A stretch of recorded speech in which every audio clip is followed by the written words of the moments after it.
अगर तुसी भी एक डॉग लवर हो और साढ़े चैनल ते आए हो नवें तो दोस्तों सब तो पहले चैनल ਨੂੰ ਕਰ ਲਓ ਸਬਸਕ੍ਰਾਈਬ ਤੇ ਨਾਲ ਹੀ ਦਬਾਓ ਘੰਟੀ ਦਾ ਆਈਕਨ ਨੂੰ ਤਾਂ ਕਿ ਹਰ ਤਰ੍ਹਾਂ ਦੀ ਡੌਗਸ ਦੀ ਵੀਡੀਓ ਤੁਹਾਡੇ ਤੱਕ ਆਸਾਨੀ ਨਾਲ ਪਹੁੰਚ ਸਕੇ।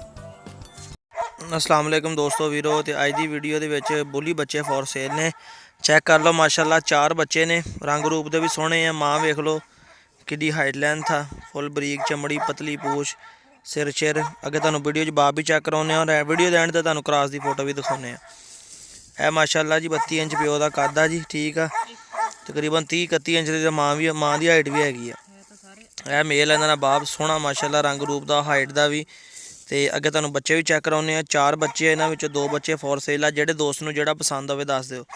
एक है बच्चा जी माशाल्लाह जी ब्राउन अखां वाइट रंग हैगा वा तो 4 बच्चे ने विचों 2 सेल करने बच्चे। जेडे किसी दोस्त भी नूं पसंद होवे जेड़ा बच्चा वो दस दवे स्क्रीन शॉट लैके भेज दे करसलान भाई है बच्चा सानू पसंद आ मिल जाएगा।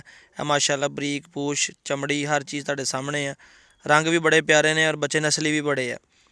तो एक है बच्चा जी वाइट बच्चा ठीक है यह 2 नंबर पर आ गया जी।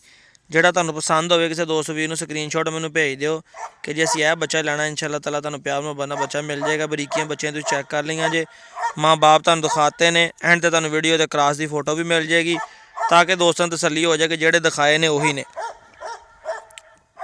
ਅੱਲਾ ਦਾ ਸ਼ੁਕਰ ਹੈ ਕੰਮ ਕਰੀਦਾ ਵਾ 1 ਨੰਬਰ ਕਰੀਦਾ ਤਸੱਲੀ ਵਾਲਾ ਕਰੀਦਾ। ਤੇ ਇਹ ਚੈੱਕ ਕਰੋ ਜੀ ਇਹ 3 ਨੰਬਰ ਇਹ 3 नंबर पर बच्चा जी का एक अख ज़्यादा ब्राउन आ तो एक अख घट ब्राउन आ। जोड़ा पहले नंबर पर असी दोनों अखों ब्राउन सीगियां। इन तो थोड़े डब भी ज़्यादा ने ठीक है। इनकी लक तो भी पूछते उन्हें सिर्फ पूछते डब सीगा। तो जोड़ा भी किसी को पसंद होवे बुली का कोई शौकीन दोस्त होवे लेना चाहता साडा राबता कर लवे। तो एंड तो तुहानू फोटो चेक कराने तो वीडियो अच्छी लगी लाइक कर दिओ। जोड़ा कोई दोस्त नवा सबसक्राइब कर दे। मिले कि नवी वीडियो इजाज़त दिओ फिर अल्लाह हाफ़िज़।